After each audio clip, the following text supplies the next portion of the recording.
Hi and welcome to another video in my Photoshop Essential Skills series. Everything you need to know to get you well and truly started on your journey of discovery with Photoshop. Now in this video we're going to be looking at the basics of shooting and processing in Camera Raw. Now don't forget, if you're a fan of the printed page, there is a free ebook to accompany the video. Just click on the link in the More section under the video to download it. Okay, let's dig in. Let's first take a look at what a RAW file is, and then we can move on to how we process it. Now by default, most digital cameras process and compress photos as JPEG files immediately after capturing the image. Now this processing step is out of your control, as it's set by the camera manufacturers. Finally, the file is subject to JPEG compression, which significantly reduces the file size and the quality of your image. The result is an efficiently processed JPEG image. Now just imagine that your image is made up of Smarties. Now that's a nice thought for me. Your camera makes decisions, and what it actually does is it throws away Smarties. It throws away parts of your images. It looks and says, well, I've got plenty of them black ones, so I'll chuck some of them away. And so you end up with a smaller, lower quality image. And you can't stop it doing it. Now the Camera Raw image, by comparison, is an unprocessed photograph. It's all the information captured with the digital camera. It contains all the raw data straight from the sensor with no processing done whatsoever. So going back to the Smarties, we keep them all, and it's up to the individual photographer to process the image as he or she sees fit, to adjust settings like exposure, white balance and saturation after the image has been captured, instead of applying lossy JPEG compression which reduces the image quality. RAW mode saves files in a lossless compressed format. Now while JPEG images are suitable for most purposes, professional photographers and photography enthusiasts prefer more control over how each image is processed. Therefore many cameras now have the ability to shoot in RAW instead, or as well as JPEG. Now there is a downside. Because Camera Raw files are uncompressed, they take up more space than the typical JPEG image. In fact, RAW files often take about 5 to 10 times more disk space for each image captured. So you want to have a large memory card on your camera if you plan to shoot in RAW. Now the RAW file itself is actually, it's not an image, it's data. It's zeros and ones that the camera has recorded. So it does need software to process it. And this is where Adobe Camera Raw comes in. It will allow us to visualize and process an image how we as the photographer want, and then output in a suitable format such as JPEG, PNG or TIFF.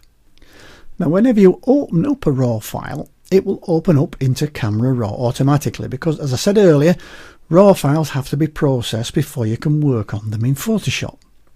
Let's take a look. Now I'm just going to open up Bridge. And here I've got an image that we're going to be working on. So I'm going to right click in the thumbnail and I'm going to select Opening Camera Raw. And here it is, it brings it in. Now here we've got a host of panels here. I'm not going to be going into them all today, just a couple of them. But this is the basic panel, which we'll be using in a moment. And these are all global adjustments. And up here at the top we've got the tools, and these are more localized adjustments we can use. Okay, so first thing I need to address is that it's a little bit wonky. That horizon's a little bit wonky.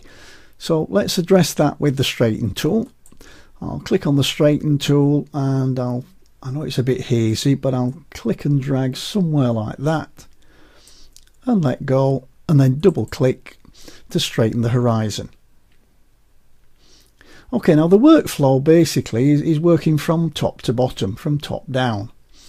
So we've got the white balance. We can change the white balance to auto or daylight or any of the ones that you've got on the camera, because this is a Camera Raw file. So basically the white balance isn't baked into the image, it just sits above it like a filter. I'll take that back to as shot because I think it's not bad. Now it's a little bit peely-wally, it's a little bit pasty, So what we'll do is we'll drop the exposure a little bit. That's not bad.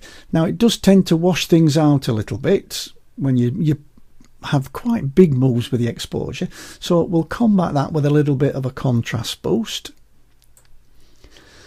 The highlights, let's see what we can do. We've nothing much we can do with them, but if we drop that down, it'll just give us a little bit more detail in the sky, but there's no clouds or anything, so it's not going to do much.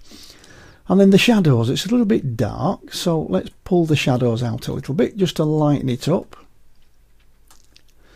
Looking a bit better.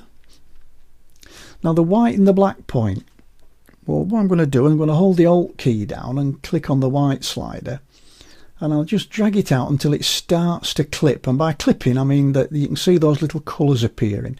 That's when it's starting clipping, and something like that. And then I'll do the same with the black slider. Hold the Alt key down, click, and drag until I can see some of the colours starting to come through. And this means it's just starting to clip in those channels. And I'll let go. And what that's going to do, that's just going to make sure that I've got a complete spread of tones. It's going to spread things out from the shadows through to the highlights. I think you can see that's a little bit more punchy. Now I have got a bit of clipping, but I'm not too concerned about that. If I switch the clipping indicator on, you can see. So let's see if we can get rid of that. So you can see this is the area that's being clipped. So let's see if we can get rid of that with a highlight. That works a little bit. Let's try the whites. That's completely gone. So that's got rid of all the clipping for us now. And the image is looking a lot better. Now clarity, I love clarity. Clarity is mid-tone contrast. And what it's doing is it's looking for edges in the mid-tones, and it's trying to enhance them by making them darker on one side and lighter on the other side. So if you pull a lot of clarity in, it'll turn it into what looks like a bit of a HDR image. I'll just do that. Or you can do it the other way and make it really soft and ethereal looking. I just like a little bit of clarity, just to give it a little bit of punch. And then I like a bit of vibration. And this is a combination of vibrance and saturation. Now saturation, basically it's a linear response. What it does is it saturates all the colours whether they're saturated or not. So if I pull the saturation right over, you'll see that it does quite, it goes a bit nuclear. So I do like a little bit of saturation. And then vibrance is a non-linear response, and that means it looks at the image, and if there's a saturated colour it tries to leave it alone, and it just tries to boost the colours that are not as saturated, and it does give you just a little bit more of a subtle effect. So I'm just going to pull them out because it was a nice day, and I'm still getting a little bit of clipping, but I'm going to eventually, I think, live with that because it's only a small piece. I'm okay with that. That's pretty cool. Right, now what else can we do? Well, I'm going to go into the HSL and grayscale panel. And on this we've got some tabs. We've got a hue tab, which is the colour. We've got a saturation tab, and we've got a luminance tab. Now we'll start with luminance. Now luminance allows us to attack each of these colour ranges individually from a darkness and lightness point of view. So you can see on the slider here we've got the reds go to really dark reds to light greys. So if I want to enhance the reds a little bit, I can basically move that. Now you'll see the pavilion sign there, it goes darker. Well, okay, I don't want it too dark, so I'll leave it there. Let's have a look if there's any oranges. Well, there's obviously some oranges in the building, so I'll just pull that down a little bit to darken it up a little bit. Let's see if there's any yellows. Well, yeah, the orange and the yellows tend to go together, so I'll just pull that down a little bit as well. Okay, now the saturation. Well, this is, well, how vibrant is the colour? So again, I can move to the right to go more saturated, to the left to go less saturated. So the reds, let's see if we can just boost that Pavilion Theatre sign a little bit. Or what about the oranges? That's actually the text. Yeah, I can pull that out a little bit. And the yellows. Well, I think the yellows I'll just drop a little bit because this area is getting a bit hot. I don't think the green's the aqua. Well, we'll try the blues. Let's see if we can just give it a little bit of blue, just to enhance that sky and the sea a little bit. Okay, I've got to that point, and I'll say, well, next thing I'll try a little bit of sharpening, and we do that with the detail panel. Now, there's a little message down here that says for a more accurate preview, yeah, you really have to be at least 100%. Now we can zoom by going down here, and we can select one by clicking on that down arrow, and we can select 100%. And this takes us in to 100%. Now, if I hold my finger on the space bar and click and drag, I can move around the image. So I can have a look at where I want to actually analyse. And I think there's got quite a lot of detail in it.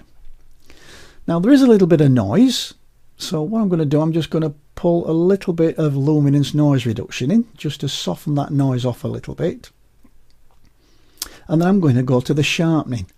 Now my, if you like, way of sharpening is I like to sharpen a lot and then mask it out. And I'll show you what I mean by that. What I'm going to do is I'm going to pull the sharpen over to around 70-ish. And that, I'll just pull it down and back. And you may not be able to see it very well on this recording screen, but that's given me quite a lot of sharpening. And then what I can do is mask it out. And if I hold the Alt key down and click on the masking slider and drag, initially it masks everything out. But as I drag towards the right, you'll see that it starts bringing back. Now what's happening here is that anywhere that's black on this mask is not being sharpened. So I don't really want to sharpen the sea too much, but I really would like to get some good sharpening around all those high contrast edges. And when I get to the point that I'm happy with, I'll let go. Now to bring it back to full screen, to fit on screen, what I'll do is I'll double click on the hand tool up there. And that brings it back to me fit on screen. Now let's have a quick look at before and after, and we do that down here. We've got some view options here, and with this one it cycles between some before and after views. So I'm going to click on the Y icon here, that little symbol, and it shows me a before and after, and I'm quite impressed with that. I think you can see that with that image we've come in a really good direction. Now we did all this very quickly, just using a few sliders. I'll go back to the basic panel, and then I'll click done. Now you can see the thumbnail has been updated. However, the original file hasn't been changed. All the camera raw has done is save out a set of instructions into a separate file. Now think of it like the instruction file is over the top of the original image, a bit like a filter. Now these little icons at the top corner of the thumbnail here tell you that edits have been done. Now the great thing about this non-destructive approach is that we can always undo or modify our edits, and because we've never affected the original image. Now if I right click on the thumbnail again and open in Camera Raw, you see that Camera Raw opens up again with all our sliders as they were before we left.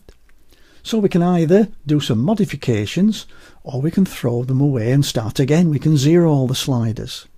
Now as I said earlier, this is the original file plus a set of instructions. So I can view it okay in Photoshop here, but what about if I want to send it to somebody else, if I want to share this image?